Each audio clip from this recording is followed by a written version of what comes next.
नवाज शरीफ सरबराह मुमलिकत बने, peoples party को हुकूमत दें, PTI को सिस्टम में शामिल किया जाए। मुशाहिद हुसैन सैयद ने कौमी हुकूमत की तजवीज़ पेश कर दी। सेनेट में कहा 8 फरवरी को आज़ादी आ गई, मुश्किलात के बावजूद PTI सिंगल लार्ज जमात बनकर सामने आई।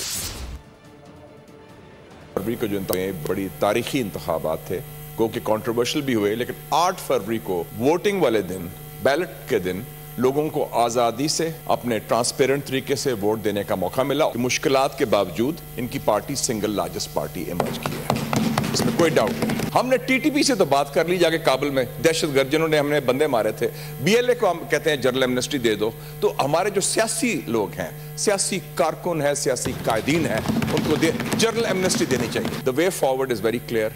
इसको इनिशिएटिव सियासी जमातों के पास है। गवर्नमेंट ऑफ नेशनल यूनिटी बनाए या 3 पार्टीज मिलके कोई कोalition बनाए। मैं समझता हूं मियां नवाज शरीफ साहब प्रेसिडेंट और रेबल जो हैं वो इनिशिएटिव ले, तीसरी बार चौथी बार वजीर आज़म, time to show leadership, time to show statesmanship. वो हाथ बढ़ाएं दिल बड़ा करके, बल्कि मैं तो कहता हूं प्राइम मिनिस्टरशिप ऑफर कर दे पीपल्स पार्टी को, खुद आराम से उधर सरबराह मुमलिकत बने और पीपल्स PTI को शामिल करें सिस्टम के अंदर।